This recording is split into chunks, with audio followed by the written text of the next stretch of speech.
I will call this meeting of the Intergovernmental Cooperation Authority for Harrisburg to order. And welcome everyone. The agenda's been distributed and we have quite a bit of territory to cover today, but I think it's all good things and going to have some good discussions. So welcome. First up is approval of the minutes for the September 24th meeting. Those were distributed in advance. Do I have any questions or comments? Yes, sir. Okay, so that was a motion. Oh, you're waving the mic. All right, then. We'll take a motion then for adoption of minutes as submitted. So moved. Seconded. All those in favor? Aye. Any opposed? Motion carries unanimously. Thank you. All right, report of the chair. It's been a busy few weeks or longer since we last gathered. I had the opportunity to meet with the mayor a couple times, most recently last week, in our usual preparatory meeting for this meeting. And we had a very good discussion. She had top administrative and finance staff in the room for that. So most of our discussion was about the pending budget, how the meetings were going with city council and staff presentations to council and all the rest. We talked about a couple of the numbers and a little bit about the strategy and things that were behind the development of some of those numbers. So generally that went well. We also had a discussion of the status of the collective bargaining agreements. There are two that are pending for this year. One is the non-uniform, the other is the police. Fire is good, am I correct, through next year? Correct. Okay. Correct. And can't say too much more than that because it's pending negotiations, and so that's not appropriate for me to put anything out on the table, but just know that we've had that discussion. The other thing that we've been working on is LRTA reauthorization. It originally was set to expire at the end of last year. Council passed a one-year extension through December of this year for a work group to convene and develop as necessary amendments and so on. For a long list of reasons, that work was not complete. There is a rough draft, but there was not adequate time to do a public hearing or to get full commentary back from both the county and the school district, which also have to sign off. And so the public meeting has been pushed off to a date as yet to be determined. And then council in turn at its meeting this week passed an ordinance to extend the existing LRTA program by one more year. And so we do anticipate, though, having something in front of council in the spring. There is a draft, at least in circulation, and it does make some substantive changes to the current ordinance. And last, we've been doing a lot of work on economic development. And we are pleased, first, to see that the Commonwealth budget has been approved. Second, that there is funding available at an undetermined amount from an undetermined location to fund some economic revitalization efforts for downtown Harrisburg. We've been working with Senator Kim's office and the House members' offices. They in turn are working with the governor's office and DCD, and we all are working with the mayor's office to determine how that's going to move forward. I believe the initial intent is to focus on downtown. The reason being that it is such a spotlight issue with businesses relocating, retail relocating, and restaurants closing. And so there really needs to be a focus there. The working model at this point, although nothing's finalized yet, is to have the project run through CREDIC and to hire a consultant in to help develop and help manage the project of getting an actual plan in place with some actual projects and achievables and so on. The rough estimate for that is maybe $150,000. Later on our agenda, we'll talk a little bit more about the $50,000 that we had pledged as seed money, excuse me, toward that effort. The model looks a little bit like what was done in the city of Pittsburgh, where the regional chamber there contracted with an outside firm, developed a plan focused primarily on downtown and then secondarily for the region. And then that in turn attracted additional Commonwealth investment for specific projects that were identified as a part of that plan. I'm happy to say as well that we understand that Governor Shapiro is now engaged and has an interest in seeing the project move forward. And I will also emphasize that this does not mean there's no intent to deal with a comprehensive economic development plan for the entirety of the city. That's certainly part of the project, part of the goal set. But the first focus, I think everyone's coming to the conclusion, needs to be on the downtown area. May I ask a question? Yes, sir. Would a consultant have to be part of the procurement process? So it depends on the specific funding source, but the other differentiator is that by going through CREDIC, it does not have to go through the third-class city / charter procurement process. And as we saw with Broad Street Market, that can make the process a good deal longer than many of us would like to encompass. It is possible, how based on the guidelines for the grant from Right. state, Right, that there will still be some rules. right, for procurement correct, Presented, have to go through an RFP process itself. right. So, might not be the third-class city code procurement process, but there still might be a procurement. That's correct. Okay, and I think that's all I wanted to report on for this afternoon. So, all right, with that, then we will move on into our agenda. And Karen, I'll welcome you up to the table. We are delighted to welcome this afternoon Karen Balaban, who is the incoming controller for the city of Harrisburg, and we have invited her in to kind of have a mutual introduction.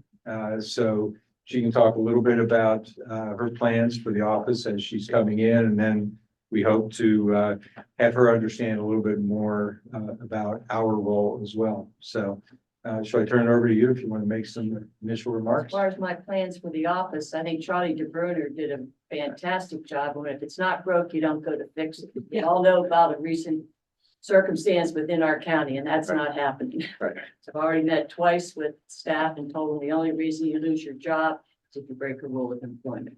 Not bringing cronies in, not expanding the staff. We're going to stay mean and lean and efficient and get the job done the way it's supposed to do and timely. That's my goal, and to stay out of the newspaper. Good, very good. Thank you. And for our part, the relationship that we've had with the controller's office is the normal third-party review of city's finances and furnishing of reports that you normally do on a monthly basis to us for us to review and react to as well. Jeffrey distributes those to us, and we have the opportunity to take a look, and if there's questions, we ask those. In the past, our primary observation is that there's a little bit differences in accounting methodology. It all trues up at the end, but it does give us an opportunity, cash basis versus accrual basis, to understand better what the city's current financial condition might be. And I assume everybody knows that Bill Lineberg, he had retired back in June, and Michael moved up, and Yes. we have a new employee that started Yes, October. Yeah. Sean? Yeah. You met with Sean? Yes. Yes. At the beginning of the meeting. So that's the only change in item. and I had the opportunity to talk to them before the meeting started, and I was there for, as you know, for the meeting in front of council, and you were invited to the table and appropriately said, not quite yet, thank you very much. But Michael did an excellent job in presenting on behalf of your office. So for the members of the board, is there anything that you'd like to add to my rough description, or Jeffrey, anything you want to add? I'd like to congratulate you on taking the office and big shoes to fill. I don't know that I would. I've known Charlie from when he ran the first time. So. It's terrific. And we've gotten into quite a partnership with the office over the past few years. There's 2 times a year that we statutorily must get an opinion from the office, and one is in the spring when we do the mid-year financial analysis, and the second time is in the fall when we do the 5-year plan. And for the board here to accept either of those reports, it requires a letter of concurrence from your office, which I'm sure Michael will put together each spring and fall. But that's the direct relationship between your office and this board. So we need your assistance, as the office have always done, to make sure that we stay on time and stay on track, and both of those spring and fall analyses get done. But other than that, I think there's always been, and Doug, you could speak to this more than I can, a cooperation, regular, maybe behind the scene meetings, to make sure any concerns that you or the staff identify in the numbers that you're seeing get brought back to this board so that they can make it part of the oversight discussion. So you're on the front lines more than we. Well, I've looked at the monthly reports. I'm very impressed how they'll highlight where someone's like, for example, June's, like the city solicitor had already used 82% of their budget related to one of the items. And I think that that's one of the things we would continue to do, point this before it's too late. Now, some of that's just a matter of time, and we realize that, but that's not us to make that judgment. It's for us to say, where do you stand in relationship to your budget? If we see, if there are, sometimes your office has identified trends, your revenue is down year over year or up year over year, it can be good or bad. And they've identified that, and that's led something where the ICA can discuss the issue, maybe do a little bit more investigation as to what's going on. But very often it's come from your office first identifying something is changing, something is happening. And it's very good for the ICA because otherwise it would take them much longer to pick up on some kind of trend. So in that way, it's been very useful to have a partnership with your staff. That's really unfortunate. We have some continuity with Michael staying.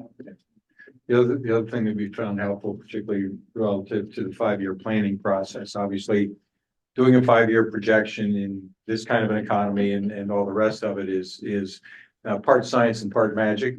But I think one of the things that we've found particularly helpful are the analyses that you provide where you express a confidence level in the number that the city's projecting for a particular line or particular trend line. Now, I'm familiar with doing pro formas because I did a lot of mergers and acquisitions in private practice. Right.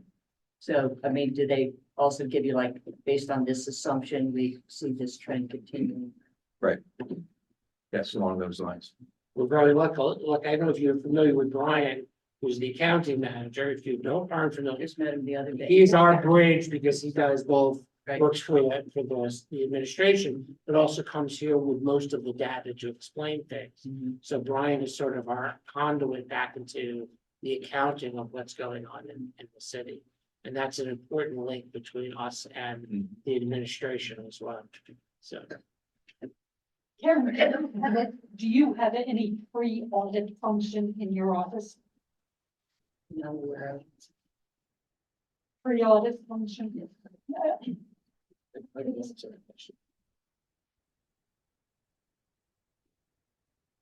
I'm Michael Thomas. I'm the deputy controller. Yes, we do pre-audit function. We look at contracts, we look at that way, yeah. budget, where we approve any requisitions and things along those lines.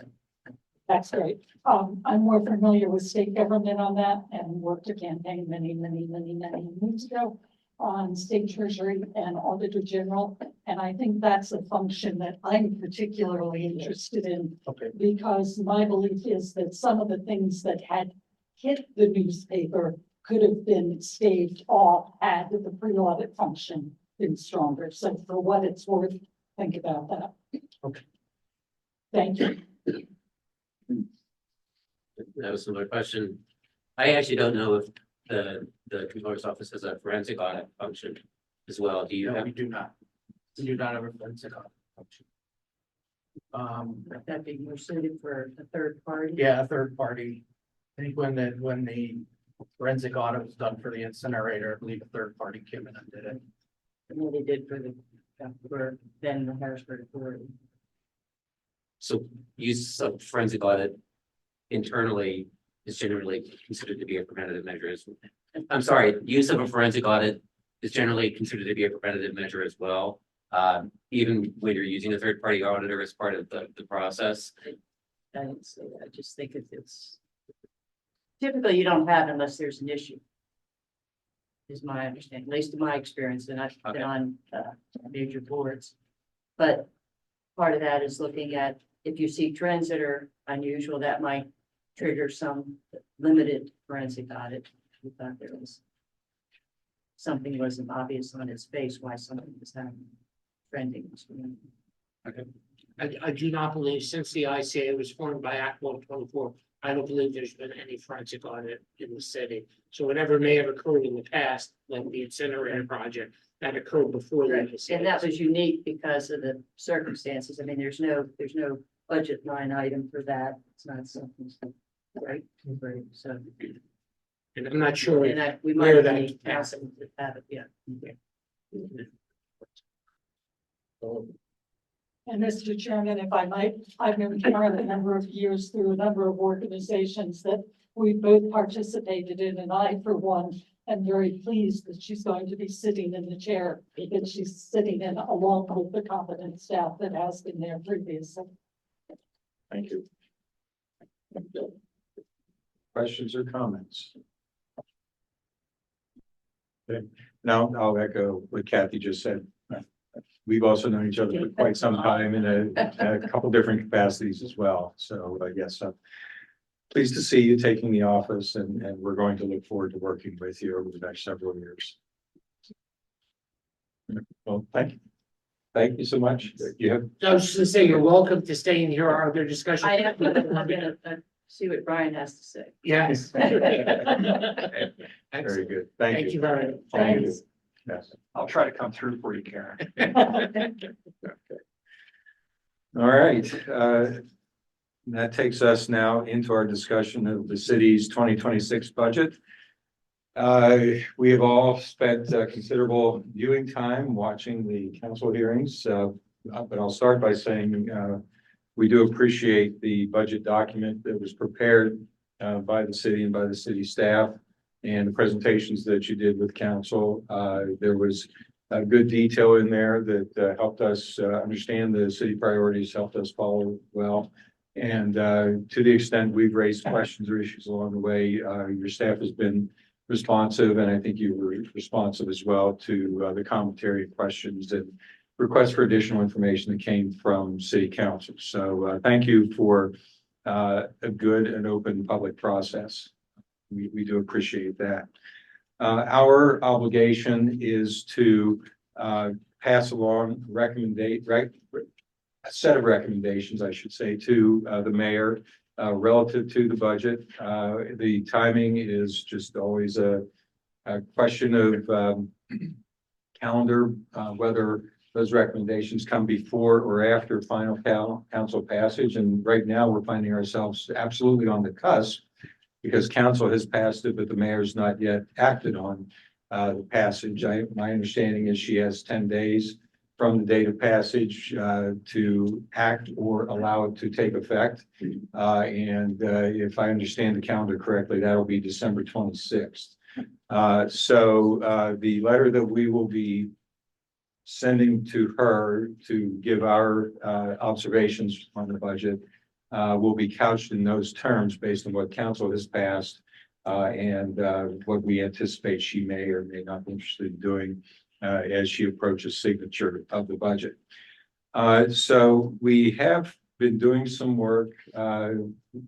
Each member has furnished some level of analysis and some level of talking points and questions and issues they would like to have considered as a part of the letter to the mayor. I have done a draft that has been shared with the voting members of the board and with our staff. Should I have a copy since I didn't make the laptop? Thank you. And so that'll be our starting point for discussion. I think everyone will understand that this is a working document, so in its draft form doesn't reflect any official action by this board, and it will be a public document once we have taken final action on it and put it into its final form. Our intent would be to act on that today and have a letter to the mayor no later than tomorrow. And copies will go to the relevant members of council, as well as the city controller and treasurer and others. So, and then it will be a public document, be posted to our website. So all that said, we were pleased to see that it was a balanced budget presentation, that it and no tax increase. There were a few things proposed, including salary increases for the elected officials that were part of the considerations. Other than that, no significant changes in most of the line items. We were pleased as well to see that there was no proposed draw from either the general fund, reserve funds, or the reserve fund, or the fund balances rather, for the neighborhood services fund. Beyond that, no significant new initiatives, but still good and what we believe to be defensible numbers in the entirety of the presentation. I think we were also informed well by the presentations that were made to council. The city prepared PowerPoints as part of all that, which they furnished us and were distributed with the committee as well. And so all that has informed our discussion. I think I will very briefly go through the points that are raised in our draft. And I will invite a reaction from the board and then any of the additional comments, additions, changes to that, and then we'll take action on the letter that goes to the mayor.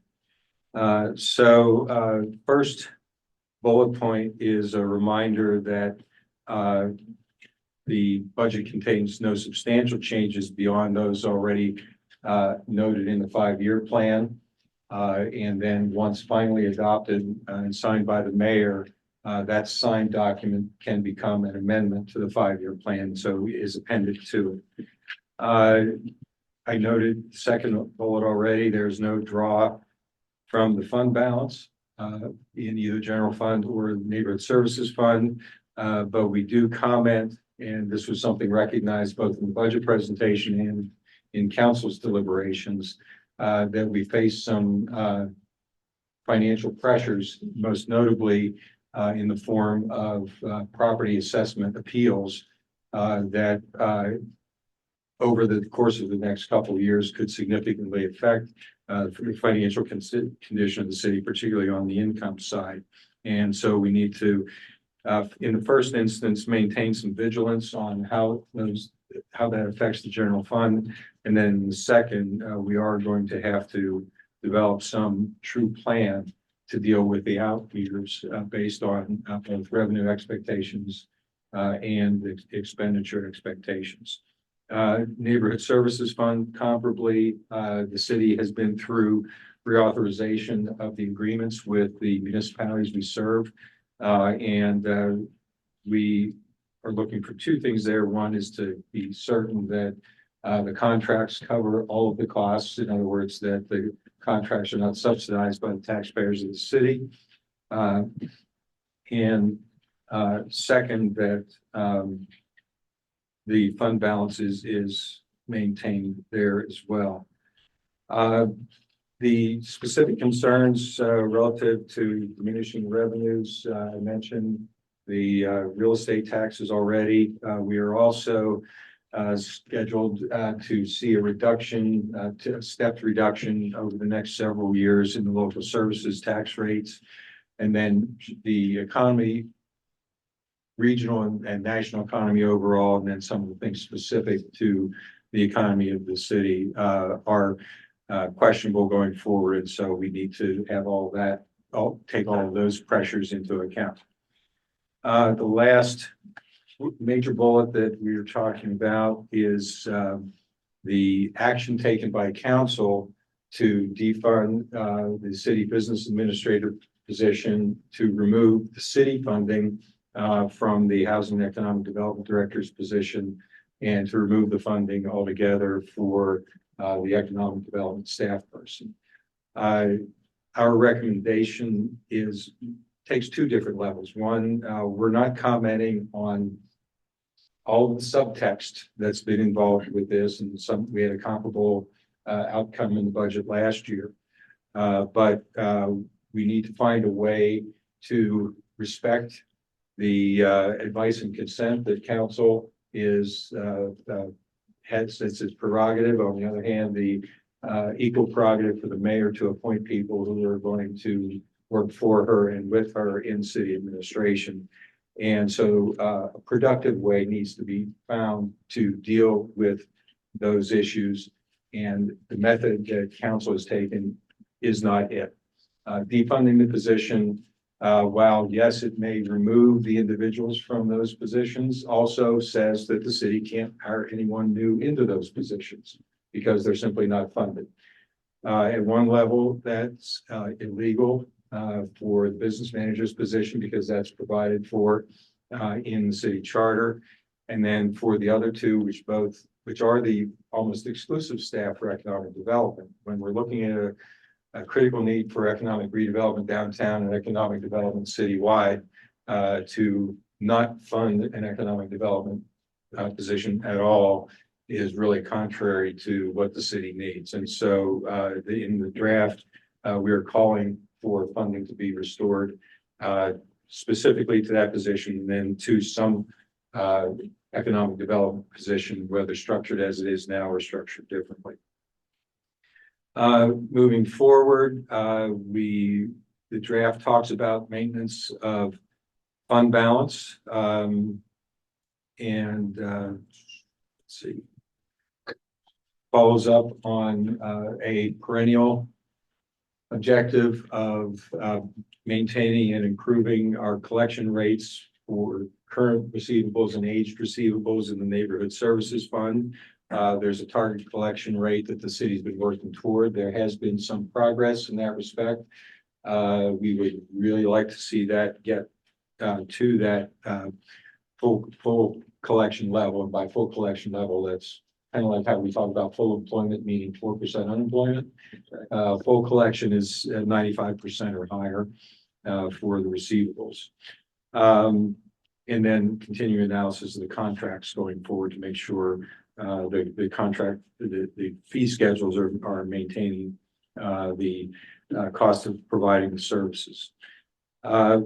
We commented here on economic development strategy and note that this has improved from the position we were in last several years. It's just been essentially wish list and an intent on the part of the city to move forward. There has been concrete movement forward by pulling in a number of different groups and different contexts. And I talked about that a little bit earlier in my chairman's report. But I think there is some solid progress being made there. We think we will see some definable movement in the next couple of months, and so get us on the track that we desperately need to be. I noted in my report as well, and we have this in the letter, the side note about LRTA reauthorization and properly rewriting that to be an effective redevelopment tool. Another perennial that we include in this letter and has been included in the 5-year plans and elsewhere is the requirement under the strong plan of the formal adoption of the OPEB trust. And there's money that's set aside for this purpose. There's been some strategic concern, I'll say, on the part of city council, the city solicitor, I mean, on how that could be done and what different liability that exposes the city to. I think we need to find some more creative ways to have that discussion so that those funds are made available to be used for the purpose that was intended out of the strong plan. And there may be ways to do it that acknowledge the unfunded liability, but also free the funds so they can be used toward that purpose. Let's see. We make a comment about the audits, and we've had this discussion a few times. Brian and the finance staff have been working to get our audits up to date. We have been making some incremental progress. He has reported to us about that progress regularly, including a note of some delays that were occasioned this year in that accelerated schedule for other reasons, for work that he was drawn to that took him away from that. Nonetheless, we are making some progress there, and we continue to look for that to improve in the future. And we then conclude with some notes on developing performance metrics agency by agency. We note that there are metrics in place in several of the departments.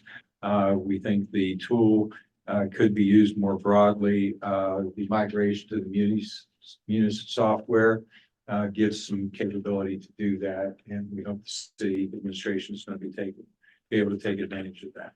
And then we conclude again by appreciating the level of detail contained in the budget documents and the work, the cooperative relationships that we've had with the finance staff. So that is the summary of what's in the draft to this point, and I will open it up to first to the other two voting members of the board to expand, correct, otherwise comment on what we have on the table so far. I would echo your comments on the transparency and the clarity of the budget documents. I really do appreciate the fact that those documents were provided in such careful detail, and I thought that they were very thoughtfully done. One elaboration I would like to add relates to the performance metrics. I think that there's an opportunity for standardized performance evaluation models brought into the city. Unfortunately, a lot of municipalities in Pennsylvania haven't necessarily embraced formal performance evaluation. Neither has a lot of state agencies, but that shouldn't halt an opportunity for determining the best way to present how each of these taxpayer-funded units are performing, and done in a way that adds to a lot of clarity and transparency for those people who are paying taxes here. So, Thank you. Others? Mr. Chairman, I believe the letter properly reflects that the city has made a lot of improvements, but there's still lots and lots to be done. And I think anyone who's working under the impression that the city is financially stable is frankly just mistaken. So I welcome the idea that we are making progress, but would expect to see a lot more in the coming year. Thank you. And you believe the letter is framed adequately, makes I sense? do. And we've been talking, for example, about the trust the entire time we've been in existence. And I think saying we're not going to do it just is not satisfactory, especially when it is mandated by state legislation.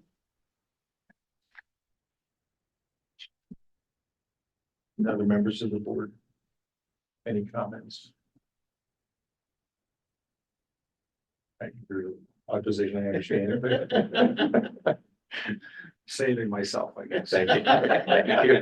Okay. I would say, Mr. Chairman, that the letter adequately reviews the budget as it stands today. I'm glad that the board is making some commentary on the divisive issues that came up during the hearings. I don't know, I would not speculate what the solution is. It's not my place. But I think that what's important is exactly what you said, is that the parties need to work together and using the tools that they have, come up with a solution which is in the best interest of the city. So I understand everybody's position, and I'm not saying it's simple, but they do have to work together. And ultimately, I think the action as it sits today is not a cooperative effort to address both parties' concerns. So I really hope to get together over these 10 days and maybe hammer out a compromise that works for both parties. That would be my hope. So, it's well reflected in the letter. So it's to your question. Thank you. So with that, is there a motion on the letter? Mr. Chair, can I make a point of order? The right to know law states that before any vote, the public has the opportunity to, I don't know if council wants to address it, but that's the law. Yeah, that's fine. Yeah, but you could get a motion in a second before you. Yeah, let's do the motion in a second then. So we actually have something in front of the body. So, Mr. Chairman. Thank you. I'll move that we adopt the letter as written. All right. Okay, and your point's well noted. No, Please. look, And for the record, and Those, Never kept stuff the one up. person in here who might not know who you are. Right. I've been on this for 6 years and I've been formally received. And two point of order issues. Brian is on the authority and also works in the city. He's an ex officio non-voting member of this group, but he is employed of the city. And that's That's provided for by statute. That's what the law says. Okay, I've always been uncomfortable with anybody. And it's not just you, Brian, that promotes and regulates the same item. That's what the law It says. usually doesn't work out. Just a couple observations before you vote on the letter. I don't think it's strong enough. You know, I've read the budget for 2024 and 2025. When Neil came to testify last year, I thought he was arrogant and said, we're not doing OPEB. He frankly, yeah, you are doing OPEB. So I don't view that as a cooperative comment from the city. In addition, I'm still confused with the neighborhood services fund. I think that you guys had asked for the internal transfer fund to be eliminated or minimized, or am I misreading the transcript? That what they asked for is actually the subsidy from the general fund to be eliminated, and it's not, correct, Brian, it does not currently exist in the proposed budget. There's, except for to move ARPA money. Other than ARPA movement. Right, yeah, if I'm hearing you correctly, there is no. In budget, no transfer of support from neighborhood services over to the general. Well, when I read it, you were at 283 million down to 1.3 and the target was 550,000. So I don't know what was transferred where. But if we could follow up and get some clarity, that would be important. Along the same lines, I gotta tell you, perhaps the worst presentation I've seen on economic development was the cities. And those of us that were here, it left a lot to be desired. And I want to, just agree with what was said by one of the folks on the board is that I'm incredulous. No economic development plan for a city who's where it's at because it didn't have an economic development plan. How does this happen? I get maybe we're going to reach back to CREDIC, and I hear the same things every year. Every year at pilot, we're going to do pilot, we're going to look at pilot. Haven't seen any. Bureau of Assessment and Appeal, not the capital. We cover 225 meetings a year, including the Bureau of Assessment and Appeal. So if that's a strategy, it would be nice if you showed up because you're leaving a lot of money on the table. I mean, it's like a buzzsaw.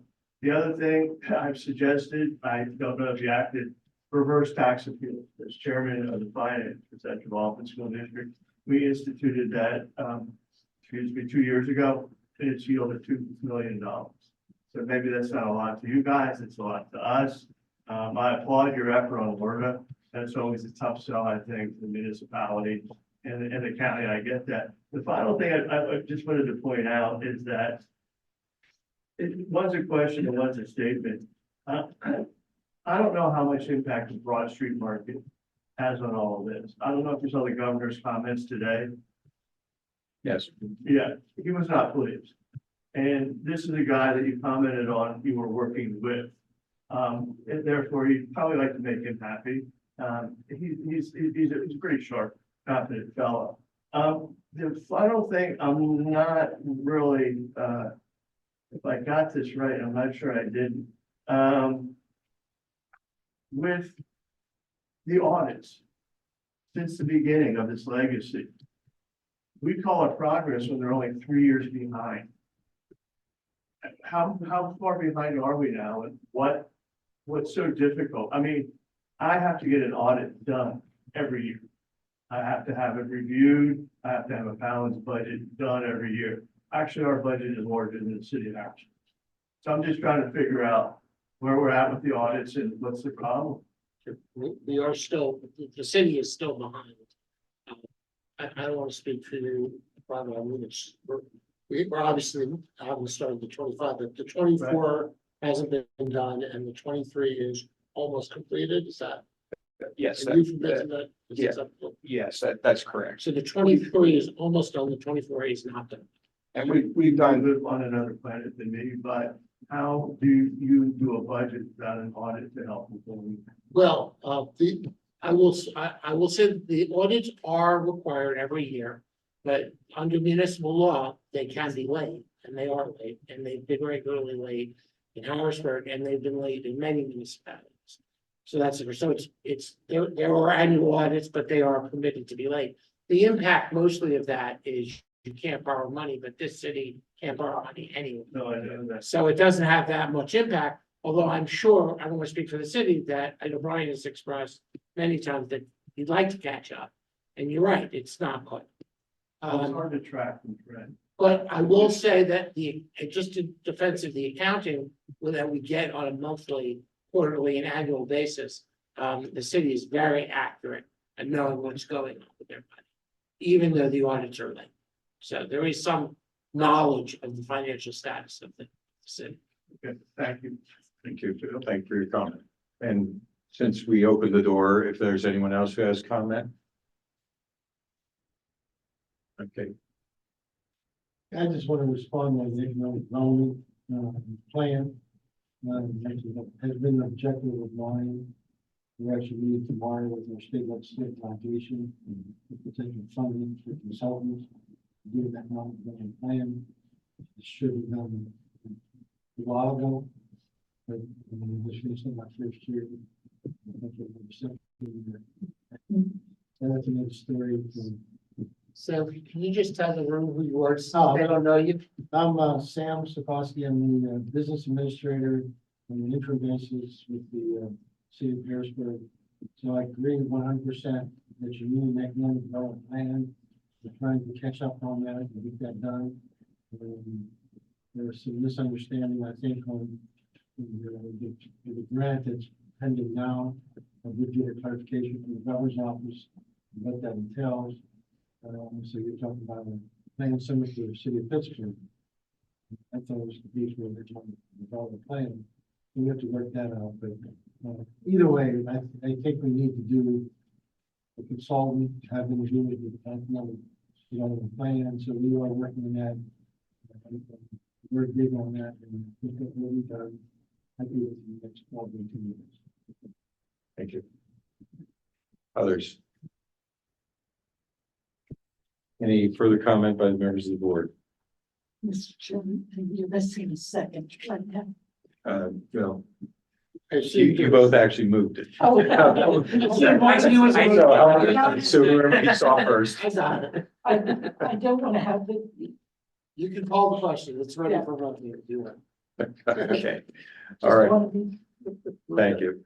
Oh, So the only substantive comment is yours relative to including something on standardized performance evaluation models. And so we'll work that in. I think the language covers it. I do. Okay. I'm sorry, I wasn't there. Okay, that's what I said. Thank you.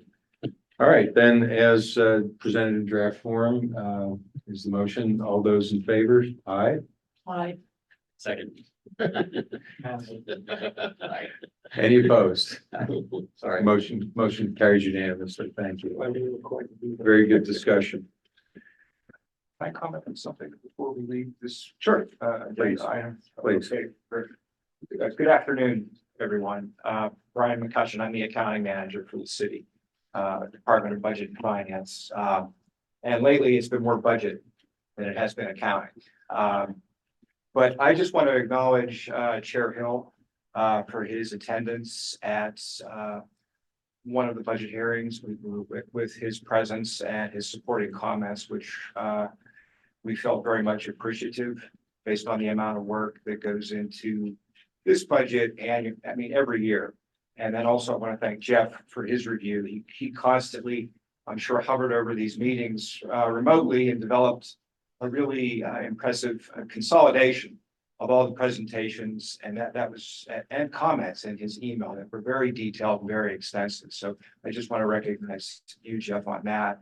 And also I'd like to thank everybody in this city, the various departments, but of course our new finance director, Bob Kennick, who is deeply involved, especially in the personnel side, his assistants, Alex Sperstein, the business administrator is here, Sam, with his assistant Antonio. We dived in fairly deeply and had some intensive meetings when it came to this budget. But I just want to comment on that and recognize that this was all done really without the hands-on full-time position of an actual budget manager who left the city back in early September. And if you don't think that doesn't have an impact, you're mistaken. But we soldiered through that, and I think we did a reasonable job in getting this budget to where it is right now. I understand it's like a big step one has been completed, but there's of course still more to come prior to year end. So I just feel better making those comments. So thank you, Mr. Chair. I appreciate it. Thank you. All right, moving on to our next agenda item, and this is a follow-up to the discussion we just had on economic development. And as Mr. Sokowski noted, we have a meeting tomorrow with the mayor and legislative delegation, and a number of others, and CREDIC to work through how the economic development plan is going to be developed.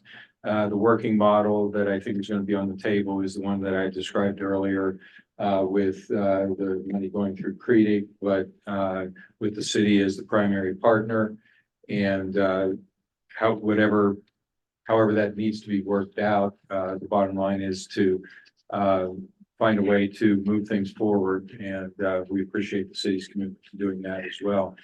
Earlier this year, we had taken a motion to authorize $50,000 out of our budget funding to CREDIC, presuming this model. So we are now at the point where we need to be positioned to move forward once we are, once we clearly understand how the model is going to work. And so with that in mind, what's being presented to the board for consideration is to get a motion to authorize the solicitor and the authority manager to draft a grant agreement to provide $50,000 funding to CREDIC for this purpose.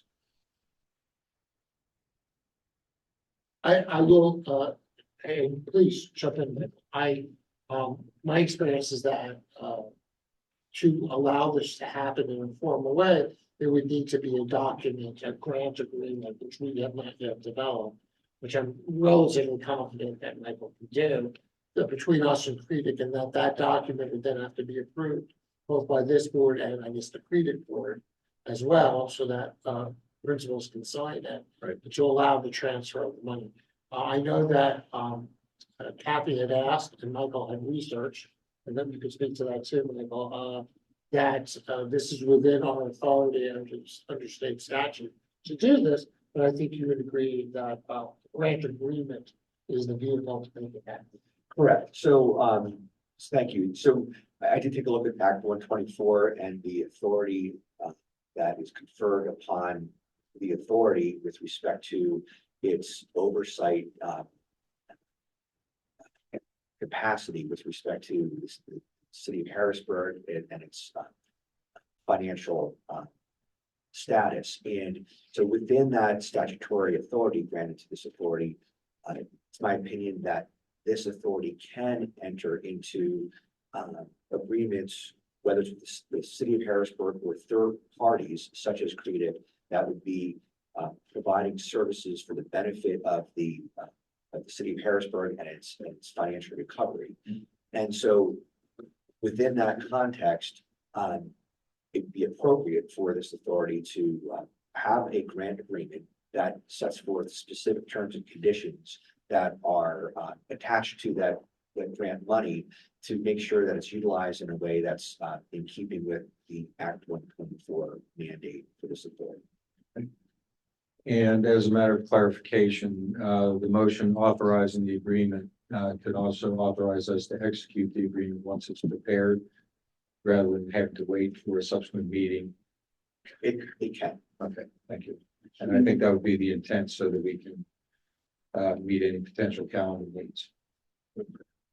Mr. Chairman, if I may, I think it's important for the audience to know that this was something that I initially asked about because the ICA has operated on a miserly basis. To say the least, we have not spent a lot of money, and as a result, we have a surplus. As a former legislative staffer and as an attorney, I think it's important when you go to ask for money, as you've said you're going to do to the Hill, to know that we're not making a total ask, that we, as the ICA, think this is important enough that we're willing to put our money where our mouth is. So I just think that's important as the backdrop to this. This is not costing anyone any more than has already been authorized. What I would suggest, Mr. Chairman, and feel free to disagree. I think the grant agreement should allow the ICA board to forgive the repayment as a secondary action. In other words, it could be written in such a way that if at some point you don't want the money back, you could vote to accept the money back. Okay. That way it's not a loan, it becomes a grant. I mean, a grant and a grant repayment, and I think my goal is to say, Yes. if you put it in the agreement that it's a grant and that no repayment is required, then you would not expect the ICA to ever receive the $50,000 back at some future date. Other than failure to perform. Other than that. And I think that should be included in Michael's agreement text. So that there's no confusion that you're actually giving $50,000 to this project. Thank you. Good suggestion. May I ask a question, Mr. Chairman? Yes, please. Do you think it's appropriate when we talk about stipulations, grant stipulations, to include the commitment from the business manager of the plan being completed between 12 and 15 months? That's always tough. It could say to be extended upon, mutual agreement of the parties. But you couldn't make it a drop dead date because you don't want some bad thing to happen. So you could put a timetable or an estimated timetable as long as you add that flexibility language in that. If some unforeseen thing were to occur, then the ICA could say you have no time. Right. It's take your power. I just think it's important to emphasize that commitment, because I happen to agree with the comment earlier made that if a city like Harrisburg should have an economic development. It should happen. A good economic development program. Okay, we can put that in the language. I think that's a good. Okay, so may I then invite a motion, and to summarize what I think it contains is an authorization for a request for the solicitor to develop on our behalf a contract between the ICA and CREDIC that grants $50,000 for the repayment requirement and the target date for completion between 12 and 15 months. We'll just say 15, rather than be vague. Sure. And that we are authorized to execute the agreement once prepared and once we have agreement from CREDIC as well. Right. Rather than bring it back to the. So with that, do I have a motion? So, Mr. Chairman? Thank you. Second, Thank you. Any discussion on the motion? And acknowledging the comment made earlier. Yeah, so real quickly, I just want to point out as a technicality, any surplus that you have are taxpayer dollars. So you're shifting state taxpayer dollars to city taxpayer dollars. Secondly, my experience, anytime you say that you have the potential to forgive, they ain't paying it back.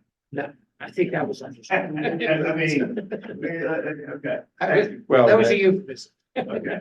right. Sam, So when this plan is done, will it not need to go before city council for? Not the grant agreement. The grant agreement. Not the agreement. The economic plan. I would That's have the something that, city solicitor represent. yeah, that's something we're gonna have to work through. And that, yeah, I'm not going to just idly speculate, but yeah. That's an. Your point is well taken. I'll just frame it that way. Clarify a comment just made, when you said about converting state dollars to city dollars. That's what this money's going to be, not the city person. It's not going to be the city, it's not the city dollars. Right. Go to creative. But as the solicitor noted, it is to the benefit of the city. One of the things we've talked about very explicitly is that this is an absolute partnership, so this is not something done outside the city's participation. The city is an integral partner. So it's working together. Who's driving the train is, a little bit of an open question, but for convenience, it makes sense to run it through creative. And then, our meeting tomorrow and that was subsequent to that, I'm sure going to work out a lot of those other details. Thank you. Thank you. Good comment. Any additional from the board? Hearing none, we'll call the question. All those in favor say aye. Aye. Any opposed? Motion carries unanimously. Okay, update on financial status. Thank you, sir. You have, I think most of you have my handout that I brought today. It's 2 pages, and on the first page includes the general fund. And the idea here for this board was to, show this board. Actually, I just Oh, you got it. ran out. Sam, Scott, that's it. Yeah. Okay, Sam. Thank you, Brian. No problem. So back when we did the finalized 5-year plan document back in late September, is really the first column you see there for the actuals for the current year. And we're still, it's based on at that time, of course. So the middle column is the updated column, which reflects revenue that this city has received through yesterday, and just my look at it to project what's still to come before the end of the year. And three things stand out as far as the differences go. The city really experienced an extraordinary increase in transfer tax revenue this year. Usually it's usually consistent around the $1 million mark, but this year, as you can see, we've exceeded $2 million. Down below under miscellaneous revenue includes various items, but one of the bigger items, of course, is insurance proceeds reimbursement. And in the 5-year plan, we had more of an aggressive process for realizing insurance proceeds coming for the Broad Street Market fire loss restoration project. And that has not occurred this year, although the city has been involved with getting to the auditors of the insurance company of our expenses, proof of payment to get those reimbursements. So I think it's just a matter of timing. I suspect the bulk of the remaining insurance proceeds, which are roughly around 6.5 million, will be realized next year. So that's also included is in our proposed budget for next year. And the interfund transfers, 2 main things make up that. There's the approved RACP award that relates to the stadium project, which I believe now is all but completed, if not totally done. And that's a $6 million RACP award. And I would think that would be based on where we are timing wise with the conclusion of the project, that the city can realize that now in 2026. There's also less that we had in the 5-year plan of accumulated interest income that's built up in the grant fund based on the deposit of what was originally the American Rescue Plan Act, or ARPA funds. And then that was transferred to the general fund, which moved it then to the grants fund. And not all of those projects are at their end. So funds have been sitting there. They're being utilized, but there's still a significant amount of money on deposit in the state grants fund. So that interest income has accumulated over the years going back to 2021. And again, there's no need for concern on having to return interest income back to the federal government, 1. And 2, that interest income there's no restrictions on how it's to be used. So I think we're in a good comfort zone for how we understand that. So my projection here has us a little over 80 million in total revenue for this year. And I did a similar summarized projection on total expenses, where we are. My knowledge on what still may come before the end of the year. I'm hoping those medical claims behave themselves and stay reasonable. So I'm projecting a change in fund balance of 3.6 million. And where we would end up is a little over 22 million for this fiscal year. And of course, one of the main things that we're anticipating any day now would be the capital fire protection appropriation amount from the Commonwealth. And in prior years, we typically receive that in the form of a check, which goes right, of course, into the treasurer's office. So he's here for good luck. So maybe there's something good going on there. But yeah, I'm hopeful we will be receiving that, like I said, within the next few days. So that's a quick look at actuals. On the next page, it looks like the same schedule. And again, this is the budget that was just voted upon this week compared to the 5-year plan for 2026. And not too many disparities. There's two that really stand out, and I went over them on the actuals somewhat. Again, miscellaneous revenue, we're expecting, of course, a healthier receipt of insurance proceeds for Broad Street Market in 2026. That's what's driving that increase. And then I mentioned the RACP grant for the stadium project. So it's just kind of a reverse situation. 2025 is less, 2026 it's more, based on those two varying factors. So the revenues of 90.3 million for 2026 are what is included in the budget, but there is also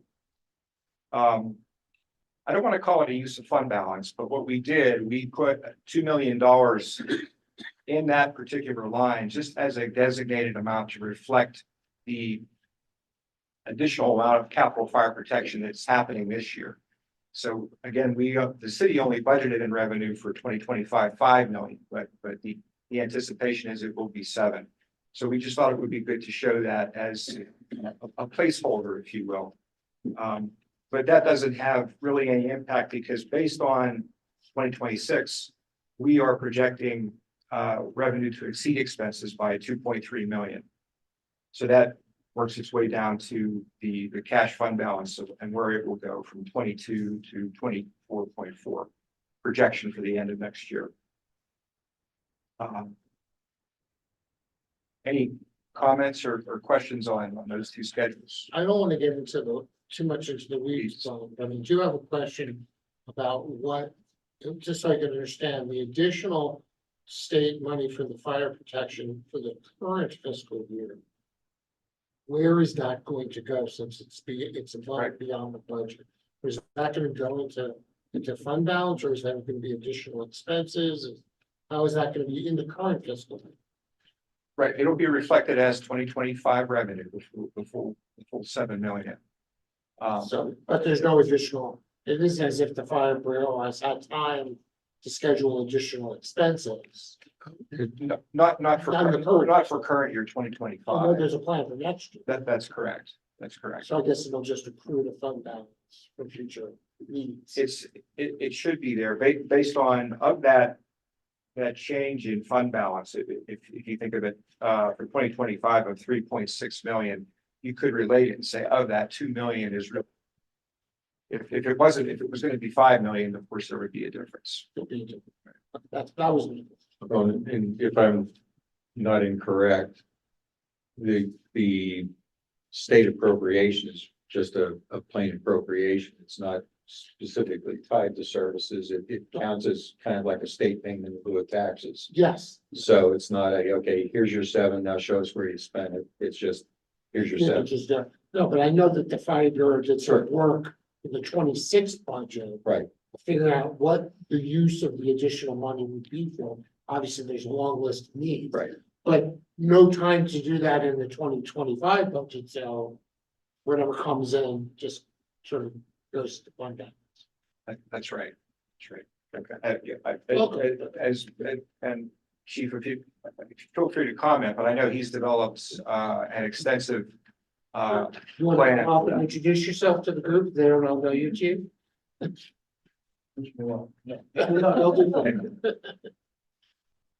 afternoon. Drag the meeting on because when I start talking, I won't stop. I'm Brian. I have a gavel. The fire chief. So, Mr. Stonehill, you are correct.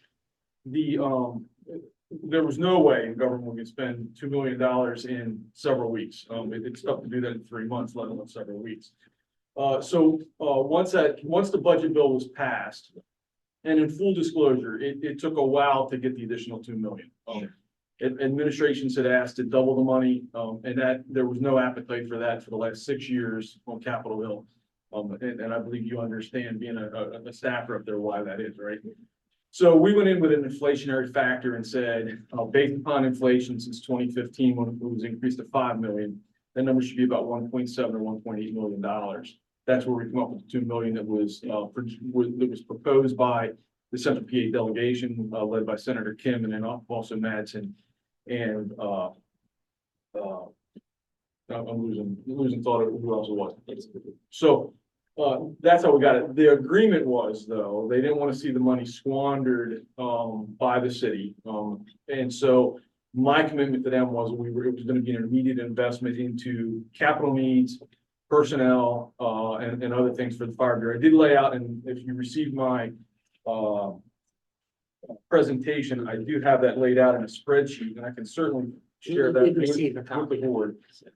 So what we did to show transparency to both the city council, the mayor, and obviously you folks, and then also on the state side, we took some of the increases in things that happen in our budget that are normal things and used some of that $2 million appropriation for that. So as an example, there's a 4% contractual CBA increase for the firefighters. We used that 2 million and said, okay, we're going to take 298,000 of that's going to go towards this. And then we have capital projects that were identified that, because the city can't borrow, we can't go out float a bond to do a large station project. So we've been piecemealing these over the last 10 years. With this appropriation, we're able to go out to bid one time and complete a significant portion of that. And that was my commitment to the legislature. That was my commitment to the governor, and the mayor and city council obviously agreed with that as well. So it was a good plan, knowing going forward, 2026 is the only year we're going to have 4 million to spend. In 2027, that will plateau and remain at 7 million for that state aid appropriation. Now, I believe in 2028, we'll go back and ask for another increase in appropriation that is legitimate based upon a rate of inflation, as opposed to let's double this or triple this, or it's tough for the legislature to fund 100% of the fire bureau's budget. Let's just be clear about that. And as I said yesterday, I take great pride that every dollar spent in the fire bureau budget goes under my microscope. And when I walk down the street, whether it's 13th and Kittatinny or uptown at 6th and Camp Street, those folks know that the money that's coming to the fire bureau is being spent as a direct benefit to them. And I take pride in that. Thank you. Thank you, Chief. Any questions for Chief? We're happy that you got the increase. Oh, we are. We were pulling for you. Random question, what does an equipped fire truck cost? Ma'am, I'll be able to let you know in about 4 weeks. We bought one in 2018 for 498,000. We used the same specifications in 2020, and that was $700,000. That same specification, we're looking at probably $950,000 to $1 million, based upon just supply and demand right now. It's horrible. It is highway robbery. It's a small one too. It's insane.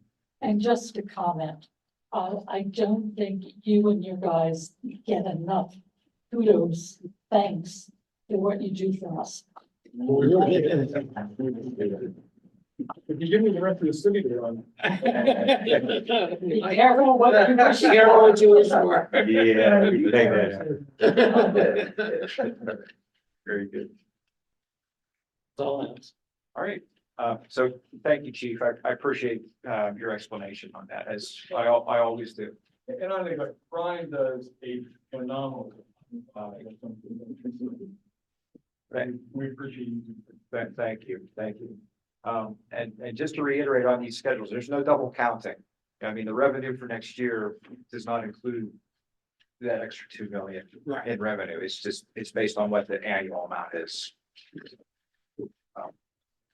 So that's the general fund. And neighborhood services, I didn't have the time to prepare a similar schedule on that based on some conflicts that were budget related and also the new, well, not the new, I like the timer munis system. A couple of bugs that I didn't expect happened last night. So we're working on resolving that.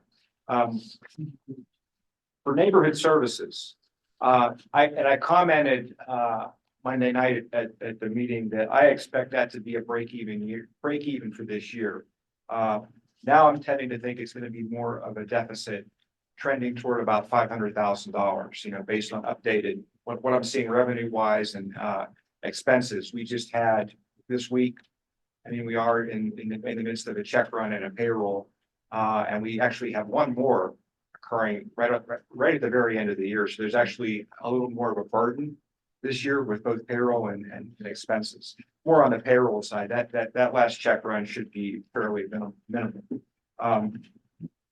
But I'm looking at really for revenue this year, for current year would be about just short of 22 million versus about 22.4.5 in expenses for neighborhood services. So, and again, that fund, the revenue, I wish I could say that revenue is that's the normal recurring revenue. We've been finding ways to supplement the fund in addition to the trash collection funds that come in for that refuse and disposal activity. And this fund also includes, as you know, the 3 borough municipalities. So there's related revenue and expenses in those 3, which we track separately. But in this budget for next year, again, we're looking at a total of a little over 22 million for next year's budget for the neighborhood services fund. And I think, and the city has, we've collectively discussed this. We found a way to come up with supporting funds that supplement the trash revenue, but that's, of course, that's limited. And we realize that, and I think part of what the administration would like to do, the mayor would like to do this as well, as she's directed us so to take a deeper dive into the activity of this fund and analyze the expenses at a greater detail. We did some of that for this budget prep, but I think we need to do a bit more to get a better understanding out there of what's feasible. Because again, we are using support from the general fund to neighborhood services for next year, an interfund support of 350,000. And actually the accumulated interest income I've been talking about at recent meetings. In my mind, originally, I was targeting that for support of the general fund, but we halted that because we realized more support needs to be provided to neighborhood services. So some of that interest is included in next year's budget as a revenue source for neighborhood services. Brian, the problems, there's a lot of different expenses that come out of neighborhood services. It's not just sanitation, collection, and disposal. Right. So that's why it's not called sanitation. It sort of cobbles together a group of other. It's more public works driven, Right. Which includes sanitation, but there's much more Other to it. stuff in that fund. And I think one of the long-term questions is, since the revenue is mostly sanitation, but the expenses are broader, is that mixing apples and oranges as to the purpose of the fund? You know, you trying to do more than you're actually funding. Then is capable. And I mean, it's, we have to consider that. And I mean, that fund benefits somewhat from grant funding, but it's not the ultimate solve. It doesn't bridge. Recycling grant. goes back into. There's part of that, and there are. That fund receives a lot of supporting grant funding from DEP, Right, right? Which is significant. I mean, those are nice sized grants. sure, The performance. Yeah, they're both, there's recycling and they seem to come up with new titles as well in recent times, but Going green kind of thing. yeah, yes. So that's, it's again, finding ways to bridge that gap. And part of that fund too also includes the parks maintenance side, which I don't want to say it's not big, but it's not small too. It doesn't that could be- generate any corresponding revenue. It's just an expense. Not to the extent of the expenses that are handled there. And I think originally on this fund, it was thought out of a way to account for trash revenue, but also take some burden away from the general fund. And that extra leap is what's being challenging But to if you're remedy, transferring money from the general fund to balance it, then it's not really accomplishing. which we have included, as I mentioned, for next year. It's a good project for 26. But again, no use, based on that though, no use of fund balance. I expect that fund's cash position to be right around $5 million by the end of this year. And of course, to hold there, based on, again, another break even projection for next year. Which is, I think, what the chairman, I think you said, break even. Right. Yeah, And the other thing, Jeff, I didn't mention, and it's important, is, as we all know, the outstanding ongoing receivable balances to try to find a way to tap or to generate, that turnover to realize some of those funds. If that can get moving in a stronger direction, that certainly will go a long way for that fund. And that's nothing new. I mean, the administration is well aware of that. It's trying to come up with the best, whatever's been thought out previously, or to develop maybe some alternate approaches that can stimulate that revenue. So that's all I have on that presentation, but thank you. Questions or comments from the board? Excellent. Well, thank you as always for detailed numbers, and congratulations on positive contribution to the fund balance. Well, to you and the rest of the administration, obviously, because you didn't lift it all by yourself, but anyhow, that's a positive development. I appreciate it. Thank you, Mr. Chairman. I much appreciate it. All right, that takes us to the, well, first off, is there any other business before we get to the authority manager? Thank you, Mr. Chairman. There's a couple of things to go over in my report today. The first, you received the bills paid list. Thank you very much. If you have any questions, comments about that, that covers the period, sort of October, November, and through today. We're still in a very strong position, as Kathy mentioned, which is good. Similarly, we did complete the 2024-2025 fiscal year audit. Thank you to ZA for doing that. We have a clean audit opinion. We don't have a whole heck of a lot of transactions. But it's good, and they do a terrific job. I don't know how they do it, but they figure out every invoice and they match it against every check, and they usually find an error or two with a couple of cents or a couple of dollars, but they do a terrific job, and I really appreciate it. And our required financial disclosure filing will appear in the December edition of the PA Bulletin, which I think is like this week. I don't know, whenever the PA Bulletin comes out in December. We have a required annual financial disclosure, and it'll appear in that, which is also prepared by ZA. And then finally, we have our annual report to the governor and the General Assembly on our activities for the year. I am working on that. I have a deadline of having it sent by the end of December. I'm on track. Once this meeting is over, I'll have a couple more hours in my day to work on that, and I expect to get it out within the next week. Obviously, I'll work with the chairman, Leaf signs a couple others here it is. But it's pretty standard stuff. This is the annual report on us. It goes on our website, but I have to say, there's not a whole lot of really deep information in it, so we don't do all that much. The annual report on the city is the one that comes in the spring. That's a heavy lift. Because there's always a lot going on in the city, but our annual report, so we'll get that done the next week or so, and I'll work with the chair on making sure that goes out in the mail.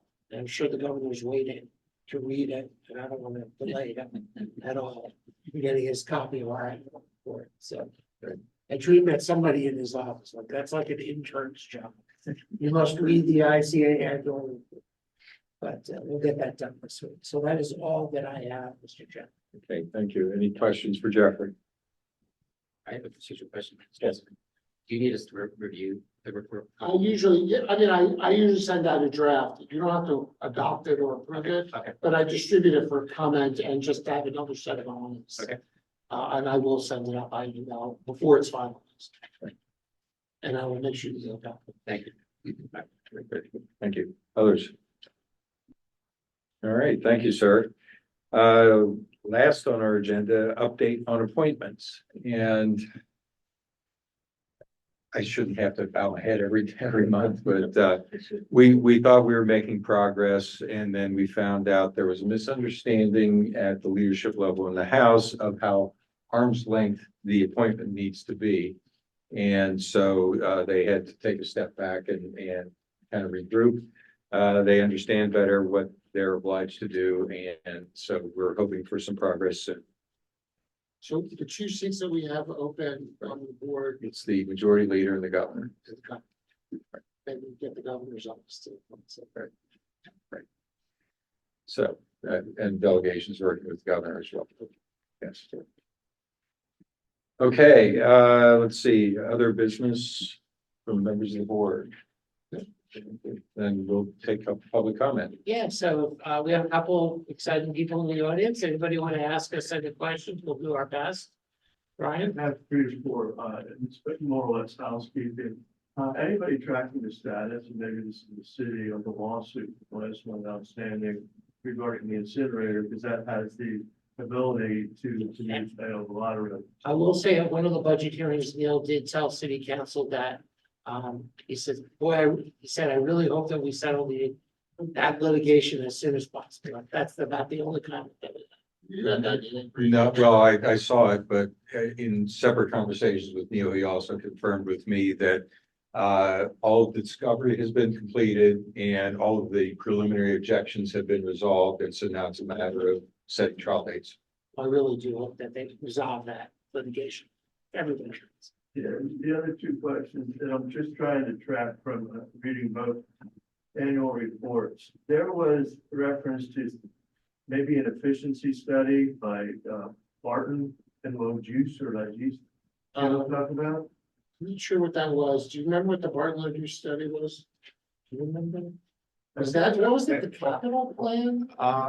That's Site Logic. Site Logic. But Right. Barton and Luigi, if I'm saying that right.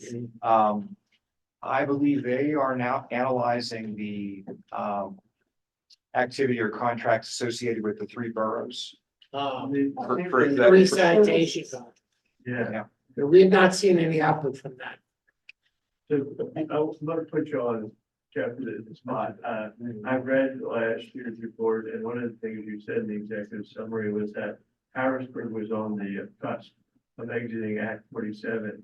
Are they still on the cusp? Or? Yeah, quite honestly, the only thing that we understand is the incinerator litigation.